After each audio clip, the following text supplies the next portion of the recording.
اللہ تعالیٰ نے انسان کے ساتھ آزمائشیں رکھی ہیں۔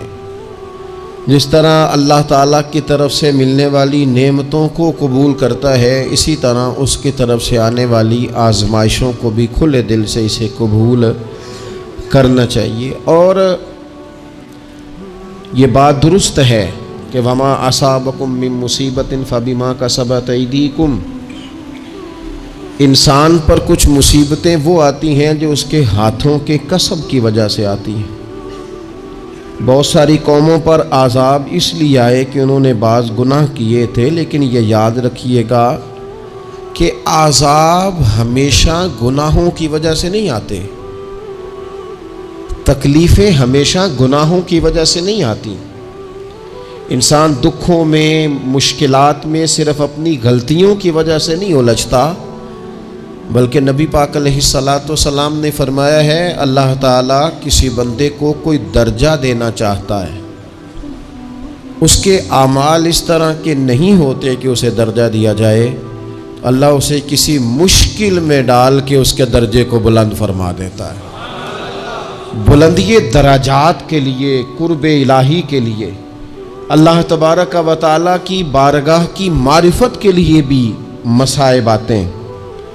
آپ دیکھیے نا، نبی پاک صلی اللہ تعالیٰ علیہ وسلم نے فرمایا سب سے زیادہ تکلیفیں انبیاء پہ آتی ہیں، اور فرمایا میں اللہ کا محبوب ہوں، انبیاء کا سردار ہوں، میرے اوپر سب سے زیادہ تکلیفیں آئی ہیں، آزمائشیں آ جاتی ہیں، اور رب فرماتا ہے وَلَنَبْلُوَنَّكُمْ بِشَيْءٍ مِّنَ الْخَوْفِ وَالْجُوعِ، ہم ضرور تمہیں آزمائیں گے کچھ خوف کے ساتھ، کچھ بھوک کے ساتھ، وَنَقْصٍ مِّنَ الْأَمْوَالِ وَالْأَنفُسِ وَالثَّمَرَاتِ، ضرور تمہیں آزمائیں گے پھلوں کی اور جانوں کی کمی کے ساتھ۔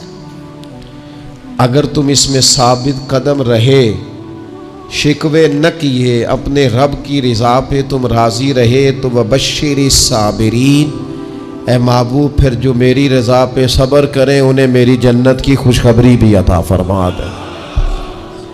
ہم تمہیں ضرور آزمائیں گے، خوف بھی، بھوک بھی، مالوں اور جانوں کی کمی بھی۔ مومن کی یہ شان ہوتی ہے کہ وہ کسی بھی موقع پر اپنے رب سے شکوہ نہیں کرتا، کسی بھی حال میں اپنے رب کی شکایت نہیں کرتا۔ نبی کریم علیہ الصلاۃ والسلام نے فرمایا اگر اللہ تعالیٰ کسی بندے کو بیمار کرے اور پھر اس بیماری پر وہ صبر کرے اور آنے والوں سے رب کا شکوہ نہ کرے، تو فرمایا اللہ تعالیٰ نے جو گوشت اسے دیا ہوتا ہے اس سے بہتر گوشت اللہ اسے عطا کر دیتا ہے۔ اگر اللہ تعالیٰ کی حکمت غالب ہو اور تقاضا اس بیماری میں اس بندے کے انتقال کے کر جانے کا ہو، تو فرمایا پھر اللہ تعالیٰ اسے شہادت کا درجہ عطا فرما دیتا ہے۔ آزمائشیں آ جاتی ہیں، انسان پر مصائب آ جاتے ہیں، دکھ آ جاتے ہیں، تکلیفوں کا سامنا بندے کو کرنا پڑ جاتا ہے۔ اب یہ کہ اس میں اپنے دل کو، اپنی روح کو قرار دیا جائے، اپنے آپ کو اللہ کی رضا پہ کھڑا کیا جائے، اور ان حوادث کا مقابلہ کیا جائے، ان چیزوں کو دیکھا جائے، اور یہ غور کیا جائے کہ میرا رب اگر اسی بات میں راضی ہے تو یقیناً اس میں اللہ کی کوئی خاص حکمت ہوگی۔ نبی پاک علیہ الصلاۃ والسلام نے ایک شخص سے پوچھا کیا دعا مانگ رہے ہو؟ تو اس نے کہا یا رسول اللہ میں اللہ کی بارگاہ میں صبر کا سوال کر رہا ہوں۔ تو حضور فرمانے لگے صبر تو مصیبت پر ہوتا ہے۔ یا رسول اللہ پھر کیا مانگو؟ آپ ان جملوں اور لفظوں کی گہرائی کو سمجھیں، صبر کے لیے تو پہلے مصیبت آئے گی، پھر صبر آئے گا۔ تو یا رسول اللہ کیا مانگوں؟ فرمایا تو رب سے عافیت مانگ۔ مانا کیا ہے؟ مصیبت آئے کیوں؟ اللہ تجھے اپنی حفاظت کے حصار میں لے لے، وہ وقت ہی کیوں آئے کہ جب تیری طبیعت الجھ جائے، جب تو پریشان ہو جائے، جب تو اللہ سے عافیت مانگنا۔ جب تو عافیت مانگے گا تو اگر کبھی مشکل آئے گی بھی نا، تو خدا پھر اپنے فضل سے مشکل سے نکلنے میں رستہ بھی بڑی جلدی عطا فرمائے گا۔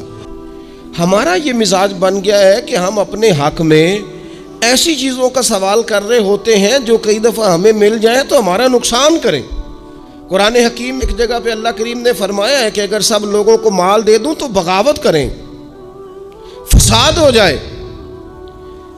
کیا مانا کہ اپنا نقصان کر بیٹھے لوگ۔ ہم اپنے مالک کی بارگاہ میں بعض ایسی چیزوں کے سوالی ہیں کہ جو ہمارے لیے ٹھیک نہیں ہے، ہمیں اس کے کرم پر چھوڑنا ہے۔ یاد رکھنا، جب قومیں مادہ پرست ہو جاتی ہیں نا، جب وہ ہر چیز کو پیسے میں تولتی ہیں اور پہلے اپنا نفع دیکھتی ہیں، پھر وہ معاشرہ انسانوں کا معاشرہ نہیں رہتا، وہ تاجروں کا معاشرہ ہوتا ہے۔ وہاں ہر چیز سیل ہوتی ہے، بیچی جاتی ہے۔ دوستو، قلبی طور پر جب دلوں میں گنجائش ہوتی ہے، جب ہمارے دلوں میں وسعت ہوتی ہے، جب ہمیں پیار کرنا آتا ہے، 2 آدمیوں کا کھانا 3 آدمی کھا سکتے ہیں، شرط یہ ہے کہ وہ تیسرے کو بٹھانے کی وسعت رکھتے ہوں۔ 4 آدمیوں کا کھانا 5 آدمی کھا سکتے ہیں، شرط یہ ہے کہ ان کے دلوں میں گنجائش موجود ہو۔ یاد رکھنا، ایک چھت کے نیچے ایک ہی گھر کے اندر 4-5 خاندان گزارا کر سکتے ہیں، شرط یہ ہے کہ ان کے دلوں میں گنجائش موجود ہو، شرط یہ ہے کہ وہ قلبی کیفیات وہی رکھتے۔ لیکن ہمیں نا کچھ مست سا کر دیا گیا ہے اپنی اپنی دنیا داری میں، کچھ محب سے ہیں، کچھ اس طرح کا ماحول بنا دیا گیا، مجھے کیا لینے دیں مجھے۔ مذہبی لوگ بھی اتنے لاکھ کی محفل نعت، اتنے لاکھ کا عرس، اتنے لاکھ کی فلانی شے۔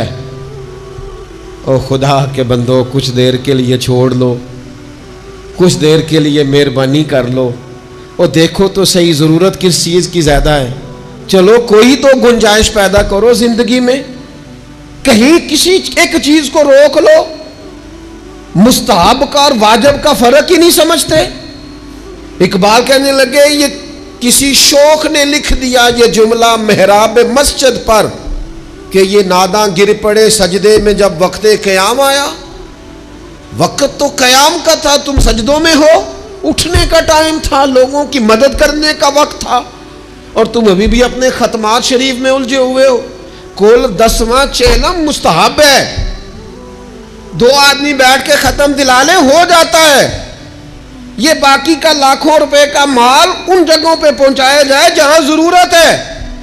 محفل نعت آپ کے محلے کا نوجوان بھی نعت پڑھ سکتا ہے، مقامی خطیب کو بھی تقریر آتی ہے، ہر جمعے کرتا ہے، اور بڑے کام ہے کرنے والے، لیکن وہ بس ٹھیک ہے، ہم جہاں لگ گئے وہاں سے ہلنے کو تیار ہی نہیں۔ ایک مخصوص سا مزاج بنا لیا، اس سے باہر آنا ہی نہیں چاہتے، پسند ہی نہیں کرتے۔ تو اپنی زندگی کے اندر وسعت پیدا کریں، اپنے دل میں وسعت پیدا کریں۔ قحط حضرت عمر کے زمانے میں بھی آ گیا تھا، بڑی مشکلات کا سامنا کرنا پڑا۔ تو ان مصائب میں انسان کو تھوڑا سا پہلے تو ہمت کرنی ہے، پھر اس میں کرنے کا جو کام ہے وہ یہ ہے کہ سب سے پہلا کام تو یہ ہے کہ اپنے رب کی بارگاہ میں کھل کے دعا مانگی جائے، اللہ تبارک و تعالیٰ کے حضور التجائیں کی جائیں، دعائیں کی جائیں، رب کریم کو منایا جائے۔ حضرت عمر فاروق رضی اللہ تعالیٰ عنہ کے زمانے میں جب قحط آیا تھا تو حضرت عمر نبی پاک علیہ السلام کے چچا کو حضرت عباس رضی اللہ تعالیٰ عنہ کو لے کے میدان میں نکلے تھے، اور کیا خوبصورت لفظ انہوں نے ترتیب دیے تھے، عرض کرتے تھے، مالک پہلے ہم تیری بارگاہ میں محبوب پاک کو لے کے آیا کرتے تھے، آج محبوب نے ظاہری وصال کیا ہے تو تیرے محبوب کے چچا کو لے کے آئے ہیں، تو اے اللہ تو مہربانی فرما، اپنے محبوب کے چچا کا صدقہ ہمیں بارش عطا فرما۔ تو بس حضرت عمر نے وہ دعا مانگی، حضرت عباس کو وسیلہ بنایا تو اللہ نے بارش عطا فرما دی۔ اچھا، پھر یہ دونوں چیزیں ہمیں حدیث صحیح میں ملتی ہیں۔ ایک نوجوان نے، ایک شخص نے آ کے حضور کی بارگاہ میں عرض کی، یا رسول اللہ بارش نہیں ہوتی، دعا کر دیں، تو نبی پاک نے ہاتھ اٹھائے دعا کے لیے، اتنے ہاتھ بلند کیے کہ بغلوں کی سفیدی نظر آنے لگی۔ وہ کہتے ہیں ابھی محبوب کے دستے مبارک پوری طرح چہرے پر پھرے نہیں تھے کہ اللہ نے بارش عطا کر دی۔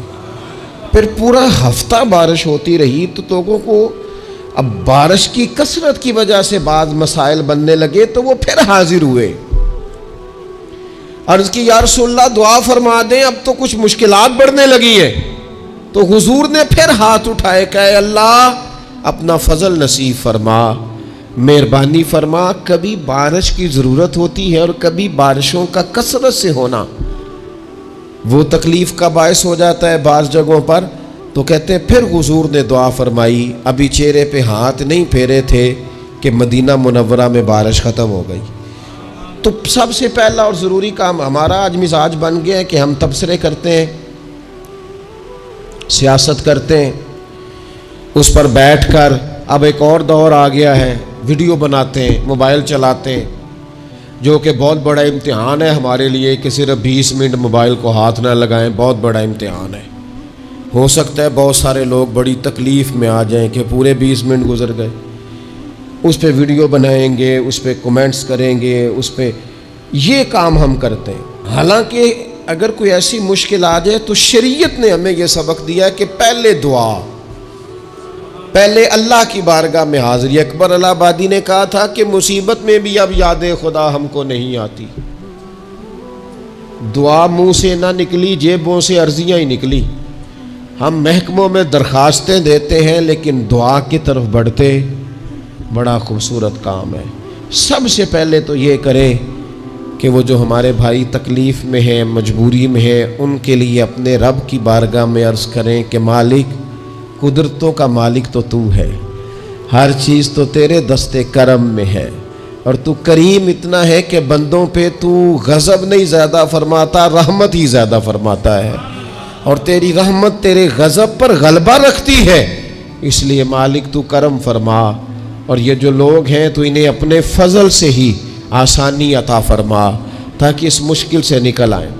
جن دنوں قحط آیا تھا نا مکہ مکرمہ مدینہ طیبہ میں حضرت عمر کے زمانے میں، تو حضرت عمر فاروق فرماتے ہیں میں نے بغیر گھی کے کبھی کھانا نہیں کھایا تھا، لیکن میں نے قسم اٹھا لی تھی کہ جب تک سب لوگوں کو راشن کھانا میسر نہیں آتا میں بھی گھی نہیں کھاؤں گا۔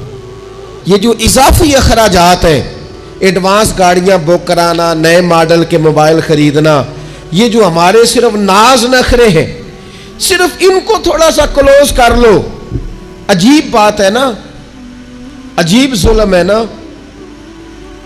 کہ ایک بچہ رات کو اس لیے کھانا نہیں کھا رہا کہ اس کی مرضی کا پکا ہوا نہیں، اور ایک طرف میرے ہی وطن میں اس ویڈیو نے بھی میری چیخیں نکلوا دی جس میں ایک بیٹی، اور اس کی عمر بھی بالکل اتنی ہے جتنی میری بیٹی کی عمر ہے، اس سے وہ صحافی پوچھتا ہے، پاؤں اس کے ننگے ہیں اور پاؤں پہ کیڑے چڑھ رہے ہیں، تو اس سے پوچھتا ہے پتر کیا چاہیے؟ وہ کہتی ہے صرف روٹی کھانی ہے، کوئی مطالبہ نہیں، کوئی مطالبہ نہیں، روٹی دا دکھ نہ پوچھو، یہ روٹی بندہ کھا جاندی جی، روٹی بندہ کھا جاندی۔ اللہ کریم نے فرمایا وَتَعَاوَنُوا عَلَى الْبِرِّ وَالتَّقْوَى، جب تقوی اور پرہیزگاری کا معاملہ ہو تو ایک دوسرے کے ساتھ تعاون کرو، ایک دوسرے کے ساتھ تعاون کرو، ایک دوسرے کا آگے بڑھ کے بازو تھامو، خیر کے کاموں میں ایک دوسرے کی مدد کرو، آگے نکلو۔ ہو جاتا ہے کبھی کبھی ایسا کہ ایک بھائی کے پاس بہت زیادہ مال ہوتا ہے، دوسرے کے پاس کم ہوتا ہے، اور نبی پاک صلی اللہ تعالی علیہ وسلم نے ارشاد فرمایا کہ یاد رکھنا اللہ تبارک و تعالی اتنی دیر تک تمہاری مدد کرتا ہے جب تک تم اپنے بھائی کی مدد کرتے رہتے ہو، اللہ تمہارا مددگار رہتا ہے۔ اور یہ جو مسلمان ہوتے ہیں، مومن، کلمہ پڑھنے والے، ان کے بارے میں میرے نبی پاک علیہ الصلوۃ والسلام نے فرمایا کہ یہ ایک جسم کی مانند ہے، ایک جسم کی طرح ہے۔ مومن ایک جسم کی طرح ہے، جس طرح یہ پورا جسم ہوتا ہے۔ اور حضور نے مثال دے کے بات سمجھائی، فرمایا جسم کا ایک حصہ تکلیف میں ہونا تو سارا جسم اس کا کرب محسوس کرتا ہے، یعنی درد صرف دانت میں ہے لیکن روٹی کھانے کو دل نہیں کرتا، کسی سے بات کرنے کو دل نہیں کرتا، اٹھ کے باہر جانے کو طبیعت نہیں چاہتی، پورا وجود اس کا کرب، اس کی تکلیف محسوس کرتا ہے۔ فرمایا جس طرح ایک جسم کے ایک حصے کو تکلیف ہو، آپ مجھے بتائیے نا، آپ کے دانت میں تکلیف ہے تو کیا کبھی آپ کے دماغ نے کہا ہے کہ ڈاکٹر کے پاس نہیں جانا؟ پیروں نے کہا ہے میں نے نہیں چل کے جانا، یہ تو مسئلہ صرف اور صرف دانت کا ہے، دانت جانے اس کا کام جانے؟ ایسا ہوتا نہیں۔ دانت میں تکلیف ہوتی ہے تو ذہن منصوبہ بندی کرتا ہے، وہ کہتا ہے یار یہ پتہ کرو دانت کا ڈاکٹر کہاں بیٹھتا ہے۔ پھر آپ کی زبان ہلتی ہے، معلومات کرتی ہے، پھر آپ کے پیر چل کے وہاں جاتے، اور پھر آپ اپنے دل سے ما فی ضمیر وہاں بیان کرتے، پھر آپ اپنا کمایا ہوا سرمایہ خرچ کرتے ہیں۔ بھئی ایک دانت کو تکلیف ہے تو رہنے دو، سارے جسم کو کام میں کیوں لگایا ہے؟ تو معنی یہ ہے کہ جب جسم کا ایک حصہ تکلیف میں ہو، باقی سارے سپورٹ کرتے ہیں تاکہ وہ ٹھیک ہو جائے۔ تو حضور نے فرمایا میرے سارے مومن ایک جسم کی طرح ہیں۔ سارے مکے سے ہجرت کر کے مدینے آئے، گھر بار پیچھے رہ گئے، جائیدادیں پیچھے رہ گئی، کاروبار پیچھے رہ گئے۔ حضور نے فرمایا تم بھائی ہو۔ لیکن وہ صحابہ تھے نا، انہوں نے بھائی بھائی اپنے آپ کو صرف تقریروں میں نہیں سمجھا تھا، انہوں نے اپنے آپ کو بھائی بھائی صرف محفلوں کے نعروں میں نہیں سمجھا تھا، انہوں نے اپنے آپ کو بھائی بھائی صرف ادیب شاعر کی شاعری میں نہیں سمجھا تھا، وہ من سے ان کی آوازیں آتی تھی ہم سچ مچ کے بھائی ہیں، انہوں نے طے کر لیا تھا کہ ہم بھائی ہیں۔ لہذا جب حضور نے کہا نا آپ تمہارے بھائی وہاں سے ہجرت کر کے آئے ہیں تو ان کی مدد کرو، تو پھر انہوں نے صحیح والا بھائی سمجھا، دھاگا رکھ کے اپنا گھر تقسیم کر کے آدھا اپنے بھائی کو دیا، کاروبار بانٹ کے اپنے بھائی کو دیا، جس کے پاس 4 اونٹ تھے اس نے 2 اپنے بھائی کو دے دیے، چلتے کاروباروں میں بھائیوں کو شریک بنا لیا۔ انہوں نے انہیں اس طرح کر کے رکھا کہ پھر وہ جو مہاجر تھے وہ مہاجر رہے ہی نہیں، انہیں یوں لگا کہ ہم تو ایک گھر سے اپنے دوسرے گھر میں شفٹ ہوئے، انہیں کسی جگہ بھی کوئی تکلیف نہیں آئی۔ لیکن امیر آدمی غریب کو بھائی سمجھنے کو تیار ہوتا نہیں، تگڑا بندہ چھوٹے کے قریب جانے کے لیے راضی ہوتا نہیں، جب تک وہ خاص ذہن نہ بنے جو ذہن ہمیں رسول پاک صلی اللہ علیہ وسلم نے عطا کیا ہے، اتنی دیر تک انسان اس مقام تک پہنچ نہیں سکتا جہاں وہ اپنے بھائی کے لیے خیر کا معاملہ کرے۔ تو ایک تو یہ کہ ہمیں آگے بڑھنا چاہیے، ان لوگوں کو اپنا بھائی جاننا چاہیے۔ چوتھی بات، اسلام کے اندر نا ہر ذی روح کے ساتھ نیکی کرنے کا اجر ہے، ہر تر جگر والے کے ساتھ نیکی کرنے کا ثواب ہے۔ اسلام کے اندر جو تر جگر رکھتا ہے، جس کے وجود میں روح ہے، اس سے نیکی کریں اجر ملے گا، صحیح حدیث میں موجود ہے نا۔ اور میرا خیال ہے آپ سب کو وہ حدیث آتی ہے کہ نبی پاک علیہ السلام نے فرمایا کہ ساری زندگی گناہ کرنے والی عورت نے کتے کو پانی پلایا تھا تو رب نے بخشش فرما دی۔ کتا حلال جانور بھی نہیں، کتے کو پانی پلایا، ساری زندگی کے گناہ تھے، اللہ نے معاف کر دیا۔ کوئی بھی تر جگر والا ہو، آپ مجھے بتائیے ایک کتے کو پانی پلانے سے رب معاف کرتا ہے، تو اگر کوئی کسی انسان کی خدمت کرے، اور نرا انسان نہیں مسلمان، اور نرا مسلمان نہیں مدینے والے کا غلام، رسول اللہ کا کلمہ پڑھنے والا، اس کے ساتھ نیکی کرنے سے اللہ کتنا اجر عطا فرمائے گا۔ تو عزیز بھائی، مخلوق خدا سے جب لوگ پیار کرتے ہیں، جب لوگ محبت کرتے ہیں، اور جب ہمارے دل نرم، ہمیں نا مادہ پرست بنایا گیا ہے کچھ عرصے سے، ہمارا ذہن بنا دیا گیا، اور یہ ڈھیر سارے لوگ ہیں جو تقسیم کرتے ہیں ذہنوں کو، ڈھیر سارے لوگ، اس میں بعض مذہبی لوگ بھی شامل ہیں اللہ ماشاءاللہ، جو ذہن تقسیم کرتے ہیں، چھوٹی چھوٹی اپنے لالچ کے لیے لوگوں کو ایک دوسرے سے دور کرتے ہیں۔ یہ تقسیم کار ہمارا عام حصہ ہے، عام جز ہے۔ یاد رکھیں جب بندہ کسی کے بچوں کا سوچتا ہے تو اللہ اس کے بچوں پر فضل فرماتا ہے، جب انسان کسی کا گھر آباد کرتا ہے رب اس کا گھر آباد کرتا ہے۔ حضرت ابوبکر صدیق فرمایا کرتے تھے تو اللہ کے دین کی خدمت میں لگ جا، تیرا ذاتی کوئی کام رب رکنے نہیں دے گا۔ وہ سارے تیرے کام ہوتے رہیں. ہم کیا سمجھتے ہیں کہ تگڑی تقریروں سے لوگوں کو قریب کر لیں گے؟ ہم کیا سمجھتے ہیں کہ بڑے بڑے پوسٹر لگائیں گے محفلوں کے تو لوگوں کو؟ ہم کیا سمجھتے ہیں حساب صرف نمازوں کا ہونا ہے؟ ہم کیا سمجھتے ہیں کہ حساب صرف ہم سے سجدوں کے بارے میں پوچھا جائے گا؟ یہ بھی سوال ہوگا. یہ بھی صحیح بخاری مسلم میں موجود ہے, صحیح حدیث میں موجود ہے کہ رب فرمائے گا او بندے میں بھوکا تھا تو نے مجھے روٹی نہیں کھلائی, میں پیاسا تھا تو نے پانی نہیں پلایا, کپڑوں کی حاجت تھی تو لے کے نہیں آیا, میں بیمار تھا تو نے تیمارداری نہیں کری. مالک تو کھانے سے پاک, پینے سے پاک, پہننے سے پاک, بیماری سے پاک. تو رب کریم فرمائے گا وہ جو تیرے پڑوس میں بندہ بیمار تھا تو میں ہی تو تھا نا, وہ جو تیرے پڑوس میں آدمی بھوکا تھا تو بندہ تو میرا ہی تھا نا, وہ جو تیرے دائیں بائیں لوگوں کو حاجت تھی تو وہ میرے ہی بندے تھے. خدا کے بندے تو ہیں ہزاروں, بنوں میں پھرتے ہیں مارے مارے, میں اس کا بندہ بنوں گا جس کو خدا کے بندوں سے پیار ہوگا.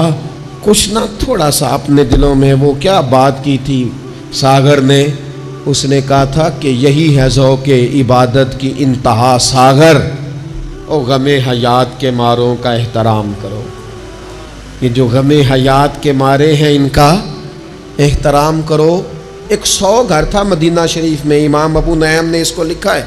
ہمارے ہاں بھی لوگ افطاری کراتے ہیں, سیاسی افطاری رمضان میں, سیاسی افطاریاں جن سے ہمیں کام نہیں پڑتا, جن سے ہمیں کل کو کام نکلوانا ہو تو ان کی روٹی پکائی جاتی ہے. سیاسی ولیمے, سیاسی دعوتیں, سیاسی لوگوں کے اجتماعات, VIP کے لنگر, یہ ہمارا کلچر بن گیا ہے, یہ ہمارا مزاج بن گیا ہے. اور نبی پاک علیہ السلام نے فرمایا لعنت اس دعوت پر جس میں امیروں کو بلایا جائے اور غریبوں کو نظر انداز کیا جائے, وہ تو ملعون دعوت ہے. 100 گھر پورا تھا مدینہ منورہ میں, جس میں 3 وقت کا کھانا, بچوں کے کپڑے, اگر کوئی بیمار ہو جاتا تو دوائیاں, اور دے کون جاتا ہے اللہ ہی بہتر جانتا ہے. ایک نقاب پوش آتا تھا, دروازے پہ دے جاتا تھا, نام پوچھتے تھے تو ناراض ہو جاتا تھا. اور یہ ایک دن کام نہیں ہوا, سالوں یہ کام جاری رہا, پتہ ہی کوئی نہیں کون دے جاتا ہے, کوئی خبر ہی نہیں. پھر اچانک 2-3 دن ہو گئے وہ لنگر آنا بند ہوا, وہ اخراجات اٹھانے ختم ہوئے. اب لوگ ایک دوسرے سے پوچھنے لگے کہ وہ کھانا تیرے گھر بھی نہیں آیا, تیرے گھر بھی نہیں آیا, پتہ کرو کب سے نہیں آیا, پتہ کرو کب سے نہیں آیا. تو طے ہو گیا, جب لوگوں نے تاریخیں لگانی شروع کی, ایک دوسرے کے ساتھ ملانی شروع کی, تو 18 محرم سے میرے گھر نہیں آیا. ہاں ہمارے ہاں بھی 18 محرم سے نہیں آیا, پتہ کرو, تحقیق کرو. پتہ چلا کہ 18 محرم کو امام زین العابدین کا وصال ہوا ہے. سیدہ پاک کا یہ شہزادہ, امام حسین کا کربلا میں بچ جانے والا یہ جانشین, ایک 100 گھروں میں اور تھوڑی سی آبادی, 100 گھروں میں 2 وقت کھانا, اور اپنے کندھے پہ توڑا رکھ کے, لنگر کی بوری رکھ کے پہنچا کے آتے, اور چہرے پہ نقاب ہوتا. کوئی پوچھتا نام کیا ہے تو ناراض ہو جاتے. 100 گھروں میں کھانا جاتا. ان کے وصال کے بعد جب غسل دیا جا رہا تھا تو موٹے موٹے نشان تھے کمر پہ. لوگوں نے ان کے بیٹے سے پوچھا کہ یہ کیا ہے, تو فرمانے لگے میرے والد اپنے کندھوں پہ تھیلے رکھ کے آخر عمر تک گھروں میں پہنچا کے آتے رہے. لوگوں نے کہا حضور آپ کیوں نہیں جاتے تھے, آپ جوان تھے. تو آپ کے شہزادے کہنے لگے میں کہتا تھا ابا جی سے کہ میں نہ چلا جاؤں, تو فرماتے تھے پتر اگر تو جائے گا تو پھر تجھے اس غریب کا نام بھی بتانا پڑے گا. میں تیرے سامنے پردہ نہیں کھول سکتا, یہ میرا اور میرے رب کا راز ہے. اس چپکے کے ساتھ, اس محبت کے ساتھ حضرت امام زین العابدین رضی اللہ تعالیٰ عنہ خدمت کرتے.